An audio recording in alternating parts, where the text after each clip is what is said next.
Oh man. I've been like skipping through a lot of readers lately, even ones I like, because they've been, it's like negative, or there isn't like a positive message, or maybe there is, maybe I skipped out too soon, but the heaviness, the denseness, the thickness, the tension, the anger, even if it's not from them, their story is that way. Do you see what I'm saying? It's either or. Some of them, it's the heat of the actual reader. I can see, and then of course it triples into the story. But okay, anyway, with all of it, it's been a lot of like jealousy, anger, hatred, slinging the mud. It's just all these lower energies. But the one that got me, and that was like, I need to like detox from all this, is, what did she say? It was something about people wanting to steal your spiritual gifts, which basically is like they don't want you to be close to God, which means they don't want you to be close to yourself, which means they don't want you to love yourself. That just broke my heart. Why would you ever wish that upon somebody? Because it's like, what do they say? Death and taxes are the only certainty. Well, really, it's death and taxes and the fact that you'll always get back what you put out, right? Like that one universal law, do unto others as you want done to yourself, because what you put back is what you get back. And so, why would you ever wish somebody wasn't spiritually connected to their higher self, connected to God, connected to Source, connected to Allah, connected to themselves?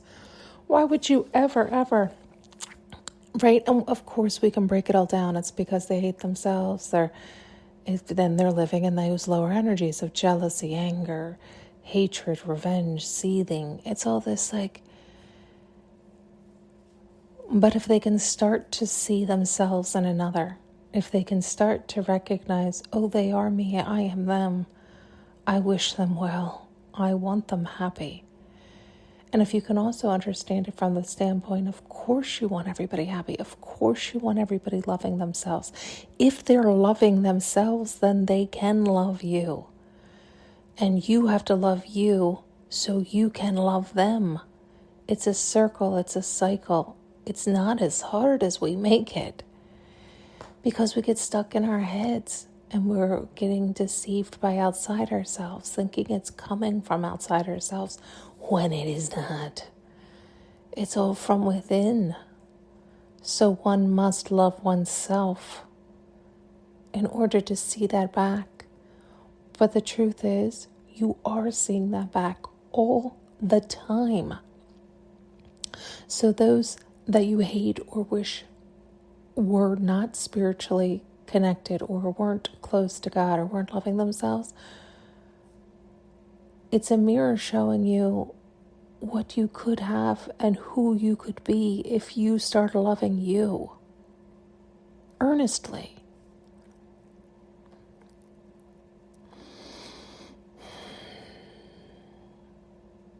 There's so much for us to be grateful for and thankful for. It's such an abundance and bliss all around that you don't have to reach far, right? Like you can start with the simplest thing, right? Your bed, your home, the fact that you're still alive, the fact that you're breathing, the fact that there's so much you don't have to think about or worry about. The fact that the sun does come up every day and the moon comes up every night, and it's always there for us, always. Even when we can't see it, it's there.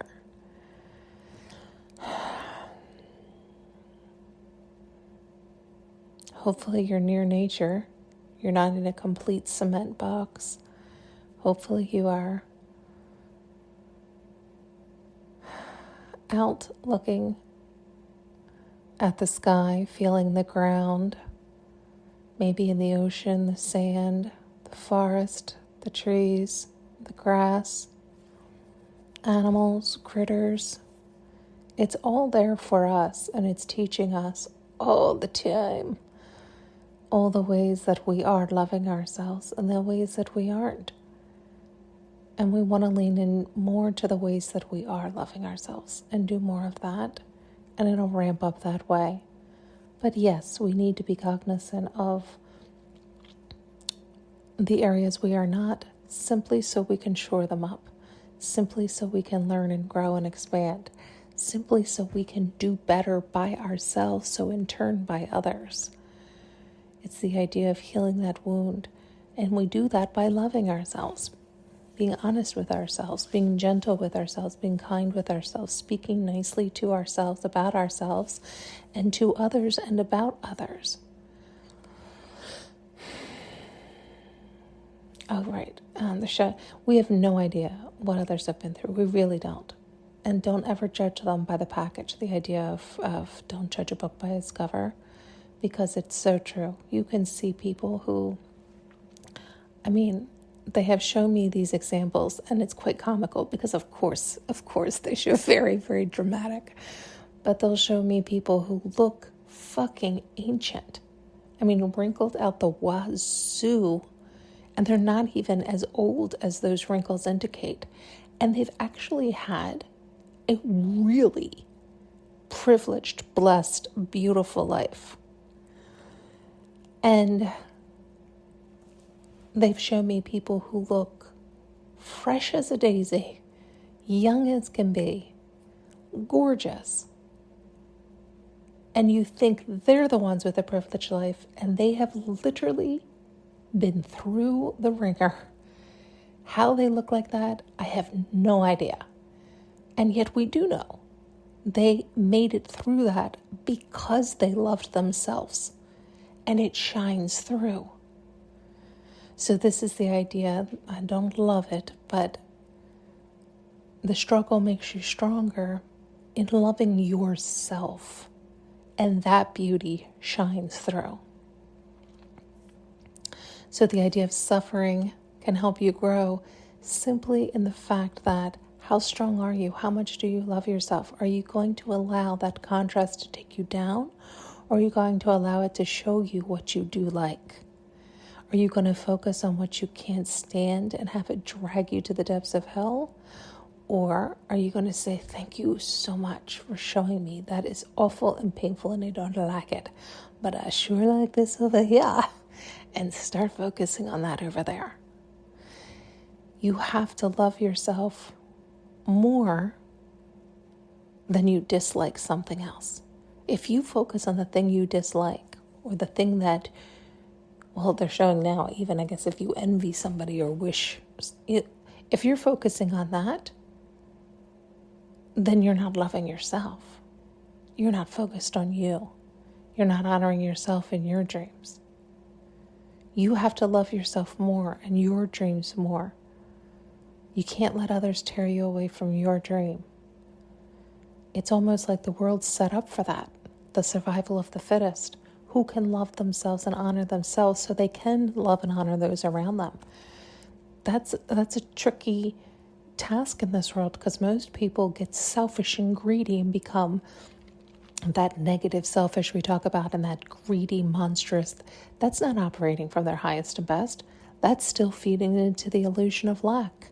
That's still feeding into the illusion that they must take from outside themselves to fill themselves up for them to feel good. Well, that's a lie, right? So no, you have to love yourself and dismiss the constant negative around you. Those who do want to send you evil eye or discourage you or tell you you're wrong, you're bad, you're not going to amount to anything, that's stupid, that's dumb, all these things. You cannot listen to that.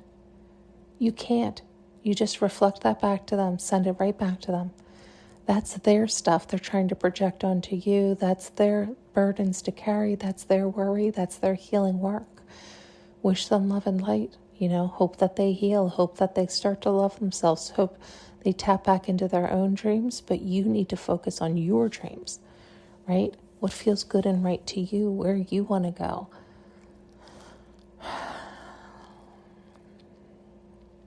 You really do have to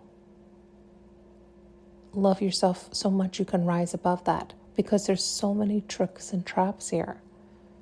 And we're so human. We're so human that we fall for it, right? We get disillusioned and we fall for it. We see something outside us. So this is interesting how they're showing it. It's true. It's like we see something outside ourselves that pings inside of us. And we think, oh, we love that. And it's like, well, that opened up your heart, right? And so it can be, they just showed something and it left, but it was good. It was like, it's like sometimes that outside yourself that is not for you can be the thing that opens up your heart to remind you that you're inside of you, right? To honor and love you. To realize that it's you that you're unlocking inside of you. To flood you and fill you. You're just unlocking more of yourself. You're discovering more of yourself, what you do and don't like. And ask yourself why exactly, right? Is it because of how it made you feel? What did it help you discover about yourself? You know, and what do you prefer?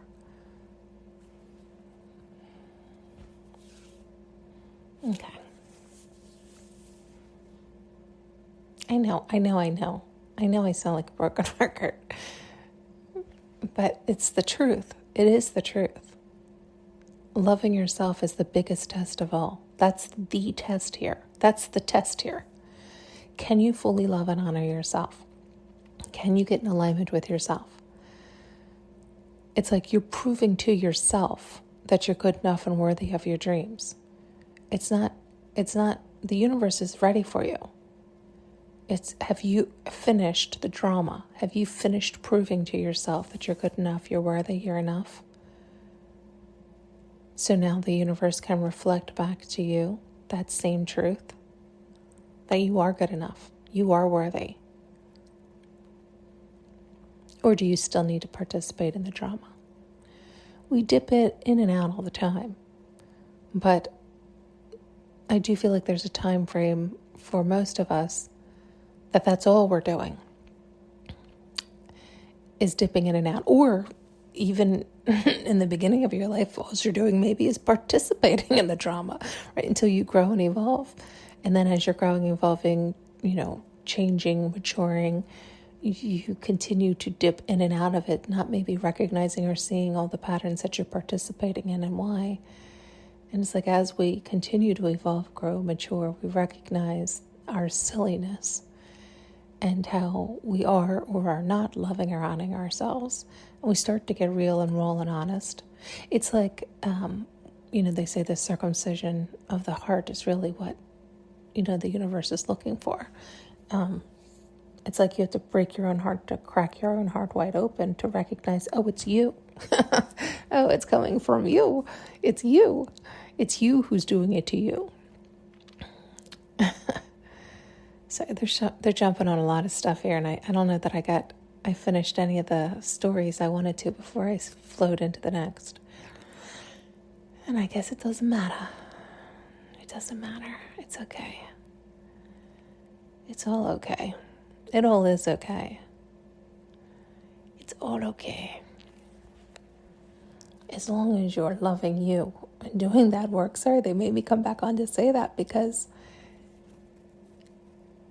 it is all okay, and it does work out for all of us in the end.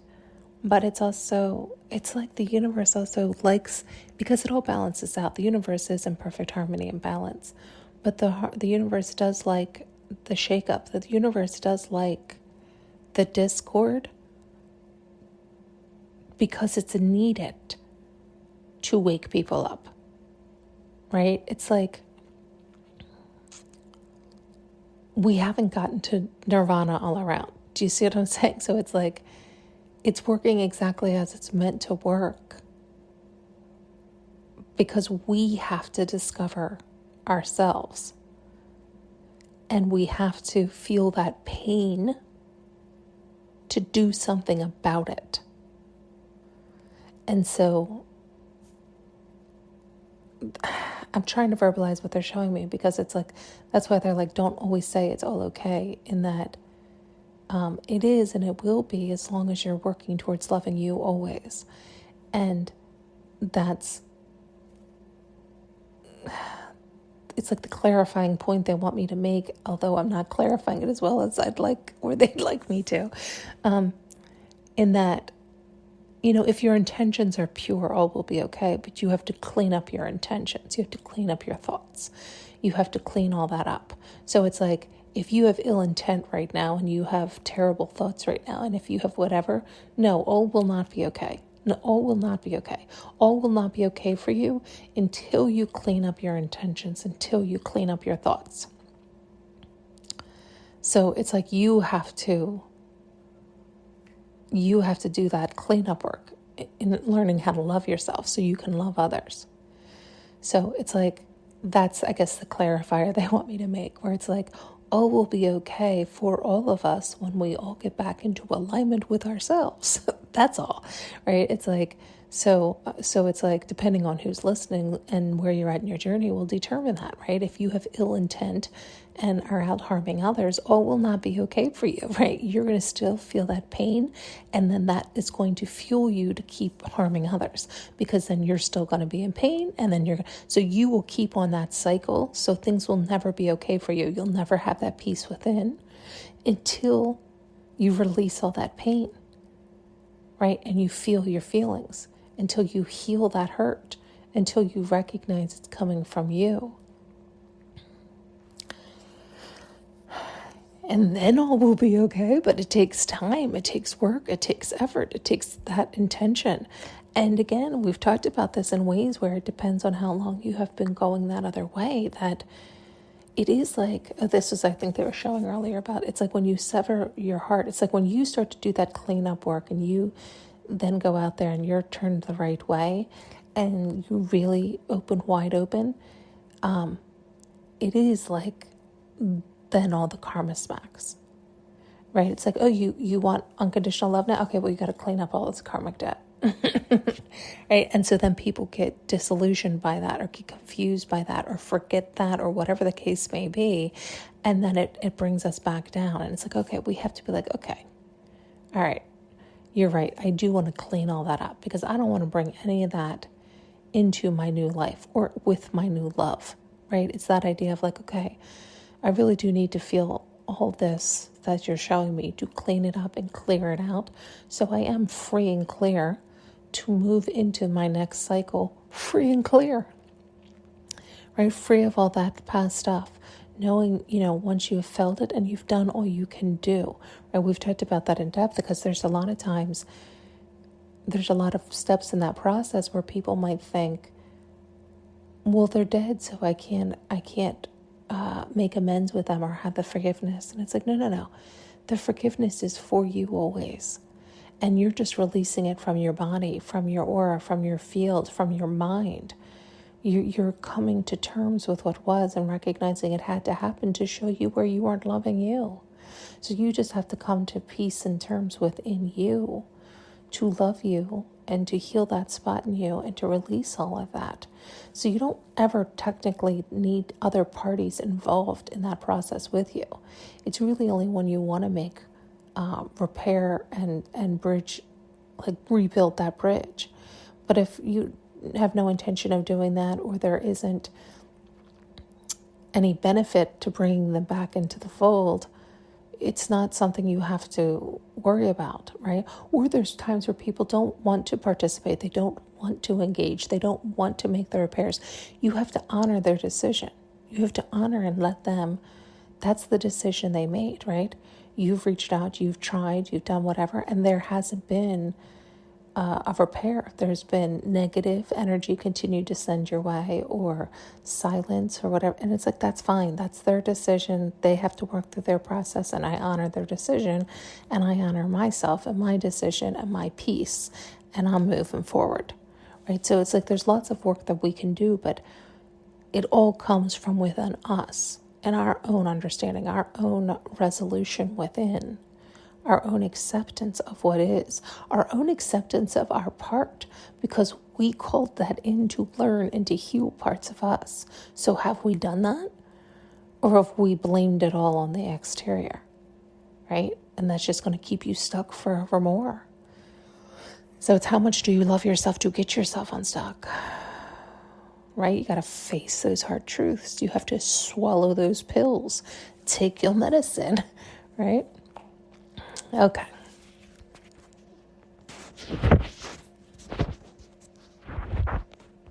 Thanks so much for tuning in and listening. You can now purchase an audio journey with me using the link below.